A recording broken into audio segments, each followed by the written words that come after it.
তোমাদের জন্য সিয়ামকে ফরজ করা হয়েছে, ঠিক যেমন ভাবে তোমাদের পূর্ববর্তী উম্মতদের উপরও সিয়ামকে ফরজ করা হয়েছিল, লাআল্লাকুম তাত্তাকুন, যাতে করে তোমরা সবাই মুত্তাকি হতে পারো। সুবহানাল্লাহ বলেন। যাতে করে তোমরা আল্লাহ সচেতন হতে পারো। তাহলে সিয়ামকে, এই সামনে যে রমাদান আসতেছে আমার প্রিয় ভাইয়েরা, এই পুরো রমাদান ব্যাপী সিয়াম সাধন করা, সিয়াম পালন করাকে আমাদের জন্য ফরজ করে দিয়েছে কে?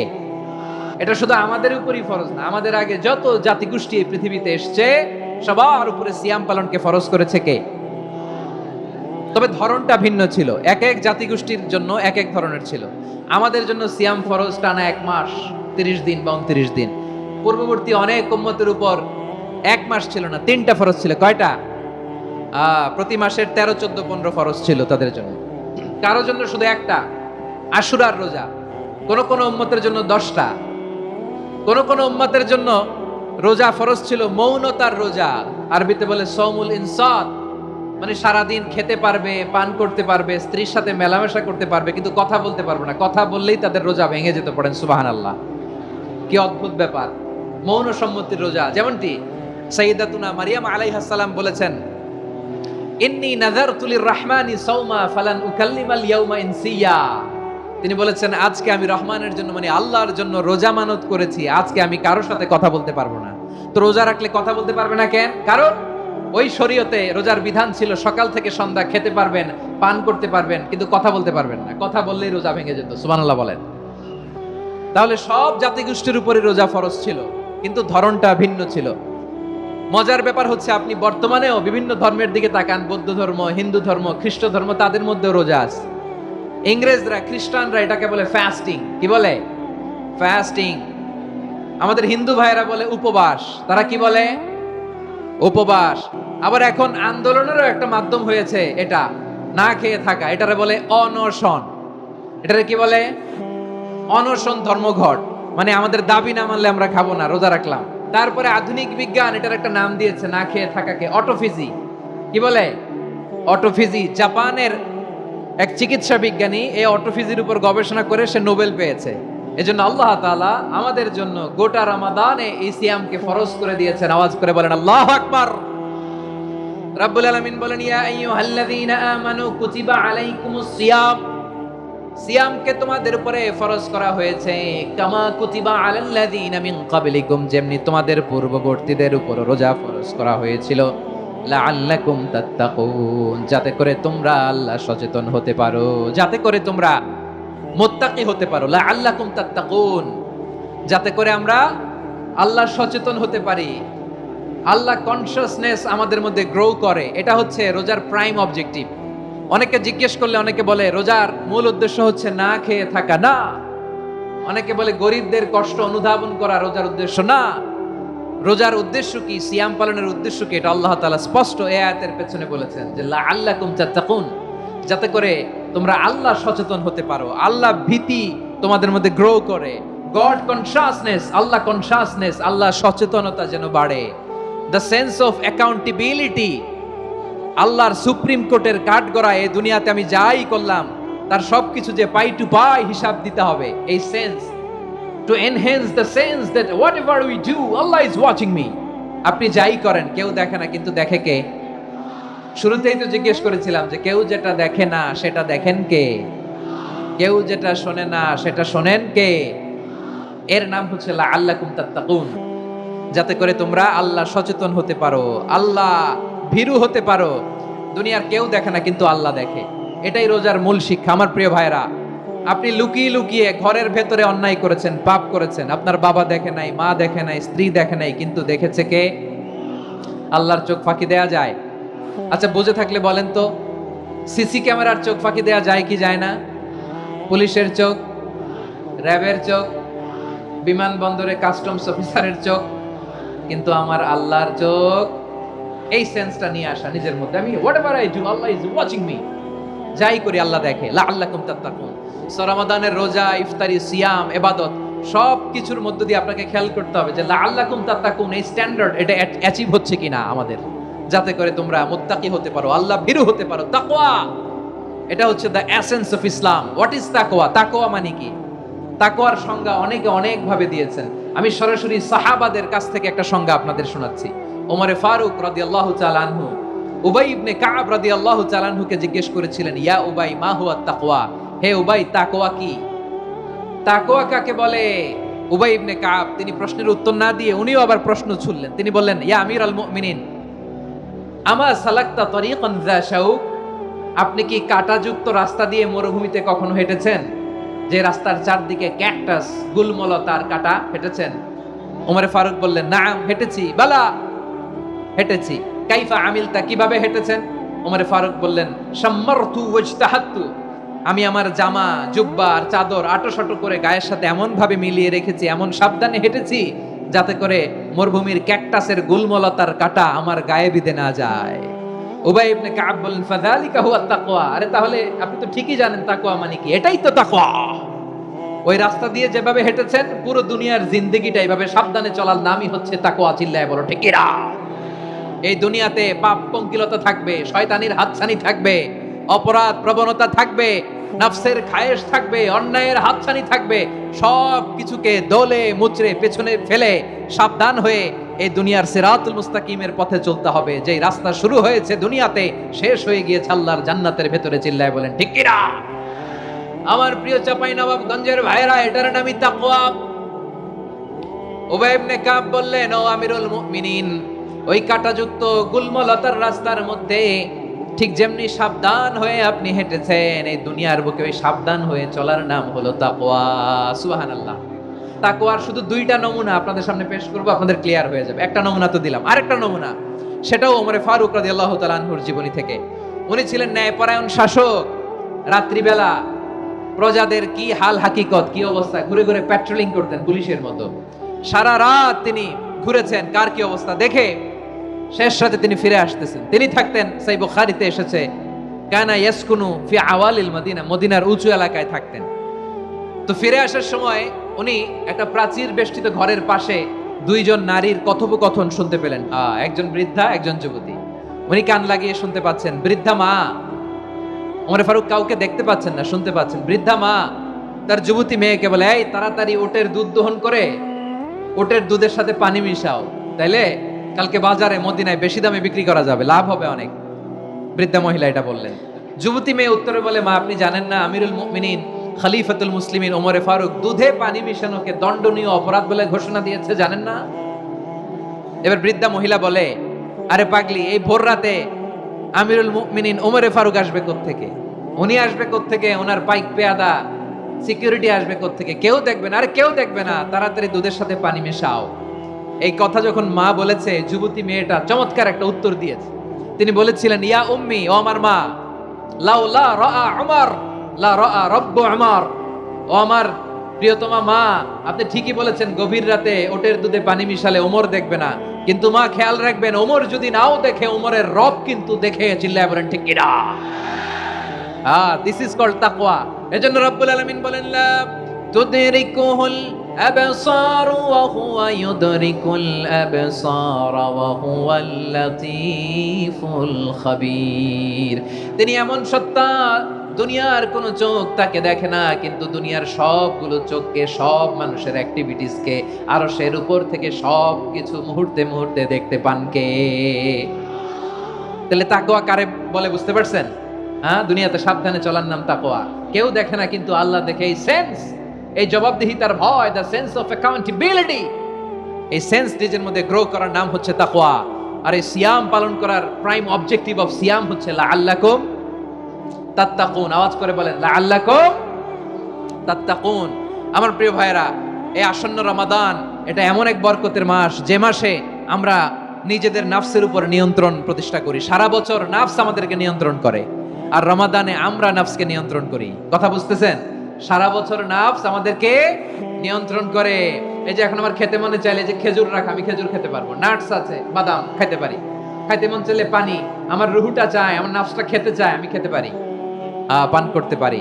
বিবাহিতরা দিনের বেলায় স্ত্রীর সাথে মেলামেশা করতে চাইলে করতে পারে, কিন্তু রমাদানে দিনের বেলায় খেতে মনে চায়, কিন্তু আমরা খাই। আমার প্রবৃত্তি খেতে চায়, কিন্তু প্রবৃত্তির কথা আমরা শুনি। তৃষ্ণায় গলা ফেটে যায়, গলার ছাতি ফেটে যায়, কিন্তু এক ঢোক পানি কি আমরা গিলি? বিবাহিতরা দিনের বেলা স্ত্রীর সাথে কি মেলামেশায় যায়? না। তার মানে সারা বছর নফস আমাদেরকে নিয়ন্ত্রণ করে, আর রমাদানে এই নফসের উপর আমরা নিয়ন্ত্রণ প্রতিষ্ঠা করি। নফসের লাগাম আমরা রমাদানে টেনে ধরে, চিল্লায় বলেন ঠিক কি না? এজন্য আমার প্রিয় ভাইয়েরা, নফসের উপরে নিয়ন্ত্রণ নিতে চাইলে রমাদানের রোজার কোনো বিকল্প নাই। এটা এমন মাস যে মাসের ফজিলতেরও কোনো শেষ নাই। এই মাসকে বলা হয় দ্য মান্থ অফ হোপ। এটা আশা জাগানিয়া মাস। রমজানের কথা শুনলেই আশা জাগে না হৃদয়ে? হ্যাঁ, ইদা জা রমাদান ফুতিহাত আবওয়াবুস সামা ওয়া গুল্লিকাত আবওয়াবু জাহান্নাম ওয়া সুফিদাতিশ শায়াতিন। রমাদান আসলে আকাশের দরজাগুলো খুলে দেওয়া হয়, মানে জান্নাতের। জাহান্নামের দরজাগুলোকে লক করে দেওয়া হয়, শয়তানকে চেইন আপ করা হয়। ইবাদত করলে শুধু করতেই মনে চায়, চিল্লায় বলেন না সুবহানাল্লাহ। রমজানে ইবাদতে যেই মজা পাওয়া যায়, সারা বছর অন্য কোনো মাসে এই মজা আপনি পান? আমার চাঁপাইনবাবগঞ্জের ভাইরা আওয়াজ করে বলেন না, রমজানে ইবাদতে যেই মজা অন্য মাসে এটা পান? কারণ রমজানে ইবাদত করলে সওয়াবও বেশি, ইবাদতের একটা পরিবেশ থাকে, ঠিক কিনা বলেন? অন্য মাসে ইবাদত করলে এর সওয়াব পাওয়া যায় গাণিতিক হারে, রমজানে ইবাদত করলে সওয়াব বাড়তে থাকে জ্যামিতিক হারে। সুবহানাল্লাহ কইবেন না? অন্য মাসে সওয়াব বাড়ে গাণিতিক হারে, রমাদানে ইবাদত করলে সওয়াব বাড়ে কিভাবে জ্যামিতিক হারে বাড়ে দেখেন। রমাদানে একটা নফল করলে ফরজের সমান সওয়াব, একটা ফরজ করলে 70 থেকে 700 গুণ সওয়াব, রমজানে উমরা করলে হজের সমান সওয়াব। দ্য মান্থ অফ হোপ, আশা জাগানিয়া মাস। এই মাস আমাদেরকে হোপফুল করে, আশাবাদী করে। রমাদান যেমনি দ্য মান্থ অফ হোপ, আশা জাগানিয়া মাস, এট দ্য সেম টাইম এই রমাদান হচ্ছে মান্থ অফ ওয়ার্নিং, একটা ওয়ার্নিং এর মাস। নবী যেমনি আশা জাগাইছে, আবার ওয়ার্নিং দিয়েও গেছে, খবরদার। ওয়ার্নিংটা কেমন? আল্লাহর হাবিব সাল্লাল্লাহু আলাইহি ওয়াসাল্লাম মসজিদে নববীর ভেতরে হঠাৎ তিনি মসজিদে নববীর মিম্বারে পা রেখে বললেন আমিন। দ্বিতীয় ধাপে পা রেখে বললেন আমিন, তৃতীয় ধাপে পা রেখে বললেন আমিন। সাহাবারা অবাক হয়ে বললেন ইয়া রাসূলুল্লাহ, ইয়া হাবিবাল্লাহ, তিনবার শুধু আমিন আমিন পড়লেন, কেন পড়লেন আমরা কিছু জানি না, আমাদেরকে জানিয়ে দেন কেন আপনি তিনবার আমিন বললেন? রাহমাতাল লিল আলামিন আল্লাহর হাবিব বললেন, ও আমার প্রাণের সাহাবীরা, আমি যখন মসজিদে নববীর মিম্বারের প্রথম ধাপে পা রেখেছি, সাইয়েদনা জিবরিল এসে আমাকে বলেছে, ও নবী, আপনার নাম শুনে যে ব্যক্তি আপনার উপর দুরূদ পড়ে না তার ধ্বংস। আপনি বলেন আমিন। আমি বলেছি আমিন। দ্বিতীয় ধাপে পা রাখার পর সাইয়েদনা জিবরিল বললেন, ইয়া রাসূলুল্লাহ, মাতা পিতাকে বার্ধক্য অবস্থায় পেয়ে তাদের সেবা করে, তাদের সাথে সদাচরণ করে যে সন্তান জান্নাত কামাতে পারলো না, তার জন্য ধ্বংস। আপনি বলেন আমিন। আমি বলেছি আমিন। আবার মিম্বারের তৃতীয় ধাপে ঠিক যখনই আমি পা রাখলাম, সাইয়েদনা জিবরাইল বললেন, নবী, রমজান মাস পাওয়ার পরে এই মাসে ইবাদত করে যে ব্যক্তি নিজের গুনাহ মাফ করাতে পারলো না, তার জন্য ধ্বংস। আপনি আওয়াজ করে পড়েন আমিন। কত বড় ধমক, কত বড় ওয়ার্নিং দেখছেন। যে রমাদান পেয়েছে কিন্তু রমাদানের ইবাদত করার মধ্য দিয়ে সে নিজেকে জাহান্নাম থেকে মুক্ত বানাতে পারলো না, তার উপর আল্লাহ লানত, তার জন্য ধ্বংস। সাইয়েদনা জিবরাইল বলেছেন আমিন, স্বয়ং বিশ্বনবীও বলেছেন আমিন। আওয়াজ করে পড়েন নাউযু বিল্লাহ। তাহলে রমজান আসবে আর আমরা নিজেদেরকে জাহান্নামীদের লিস্ট থেকে নাম কাটিয়ে জান্নাতীদের লিস্টে উঠাতে পারবো না, এর চেয়ে বড় হতভাগা কি আর কেউ থাকতে পারে? তাহলে রমাদানের এই রহমত, বরকত, মাগফিরাত, ফজিলত আমাদের কামাই করার দরকার আছে না নাই? আমার প্রিয় ভাইরা, আপনি পৃথিবীতে যত ইবাদত করেন সব ইবাদতের সওয়াব নির্ধারিত। এটা পাবেন বা ওইটা পাবেন, এই সওয়াব জান্নাতে, এই বাড়ি ওই বাড়ি। শুধু সিয়ামের সওয়াবটা অনির্ধারিত। কুল্লু আমালি ইবনে আদম ইউদাআফ আল হাসানাতু আশরু আমসালিহা ইলা 700 দি'ফিন ইল্লা সাওম। সব নেক আমলের সওয়াব বাড়তে বাড়তে 700 গুণ, কিন্তু রোজা ছাড়া। রোজার সওয়াব কি হবে? বান্দা খালি রোজা রাখে, ফেরেশতারা কিছু লিখতে পারে না আমল নামায়, কারণ আল্লাহ বলে এটা কিছু লিখিস না, কারণ as-সাওমু লি, এই রোজা রাখছে আমার জন্য, ওয়া আনা আজজি বিহি, এই রোজার সওয়াব, প্রতিদান, অ্যাওয়ার্ড এটা কিয়ামতের দিন আমি আল্লাহ নিজ হাতে দেব, নিজ হাতে দেব। আরেক বর্ণনায় এসেছে ওয়া আনা উজজাবি, আমি আল্লাহ নিজেই হয়ে যাব রোজার প্রতিদান। সুবহানাল্লাহ পড়েন। আবার আল্লাহর হাবিব বলেন, ইন্না ফিল জান্নাতি সামানিয়াতু আবওয়াব, জান্নাতের দরজা মোট 8টা। ফিহা বাবুন ইউসাম্মা আর-রায়্যান, 8টা দরজার মধ্যে স্পেশাল একটা দরজা আছে, ওই দরজাটার নাম হলো আর-রায়্যান। রায়্যান দরজা, লা ইয়াদখুলুহু ইল্লা সাইমুন, রোজাদাররা ছাড়া কেউ ওই রায়্যান দরজা দিয়ে জান্নাতে ঢুকতে পারবে না। শুধু রোজাদারদের জন্য ওই দরজাটা খোলা থাকবে। দরজাটার নাম আর রায়্যান। শব্দটা কেমন লাগে? ভালো লাগে। অনাগত সন্তান যদি কারো আসে, ছেলে সন্তান, নাম রেখে দিয়েন আর রায়্যান। কি নাম? গুলো 20 পৃষ্ঠা এক পারা, এভাবে 30 দিনে আপনার এক খতম হয়ে যাবে। আমরা যেন তার দিলের সাথে বিশুদ্ধভাবে কোরআন তেলাওয়াত করতে পারি, আল্লাহ তৌফিক দান করুক, পড়েন আমিন। 2 নাম্বার করণীয়, ধীরস্থির ভাবে তারাবির সালাতগুলো যেন আমরা আদায় করি। তাড়াহুড়ো করবেন না আল্লাহর ওয়াস্তে, তাড়াহুড়ো করবেন না, তাহলে কোরআন আমাদের জন্য বদদোয়া করবে। তাড়াহুড়ো করবেন তারাবির নামাজে। তারাবির নামাজ সালাতুত তারাবিহ, মানে বিশ্রামের নামাজ। আর আমরা পড়ি সালাতুল কিতার, রেলগাড়ির মতো নামাজ। না, এরকম করবেন না। ইমাম সাহেবদেরকে আশ্বস্ত করুন যে ইমাম সাহেবরা আমরা পিছনে আসি আপনাদের সাথে, আপনি আস্তে আস্তে পড়েন, তার তিলের সাথে পড়েন, ধীরস্থির ভাবে তারাবির সালাত পড়বেন। সারা বছর এই সুযোগ হয় না দাঁড়িয়ে কোরআন শোনার, এরকম আয়োজন ব্যবস্থাপনা সারা বছর আর আমরা পাই বলেন তো না। তারাবির সালাতের রাকাত বিতর্ক এড়িয়ে চলুন, রাকাত নিয়ে বিতর্ক করবেন না। 8 রাকাত 20 রাকাত নিয়ে যে মারামারি এই দেশে, এটা শয়তানের ফন্দি। চিল্লায় বলেন এটা কার ফন্দি? আমরা 20 রাকাত পড়ি, আপনারা হয়তো 8 রাকাত পড়েন, কোনো অসুবিধা নাই। আমরা যারা 20 রাকাত আমরা পড়তেছি, আমরা 20 রাকাতের কথাই বলি, 20 রাকাত আমরা পড়বো আজীবন। সৌদি আরবে মক্কা মদিনায় 20 রাকাত পড়ে, কোনো অসুবিধা নাই। অন্যান্য মসজিদগুলো 8 রাকাত পড়ে, এই নিয়ে এদের মধ্যে মারামারি আছে? হ্যাঁ, আর এই জন্য রাকাত বিতর্ক এড়িয়ে চলবেন। প্রিয় ভাইয়েরা, আপনার আমল আল্লাহর কাছে কবুল হবে সংখ্যার বিচারে না উত্তমতার বিচারে? বলেন তো, উত্তমতার বিচারে। কত চমৎকার ভাবে আপনি আল্লাহর সামনে দাঁড়াতে পারছেন এটা বিবেচ্য। রুকু সেজদাগুলো সুন্দরভাবে করবেন, রুকু থেকে সোজা হয়ে দাঁড়ানো ওয়াজিব, 2 সেজদার মাঝখানে সোজা হয়ে বসা ওয়াজিব।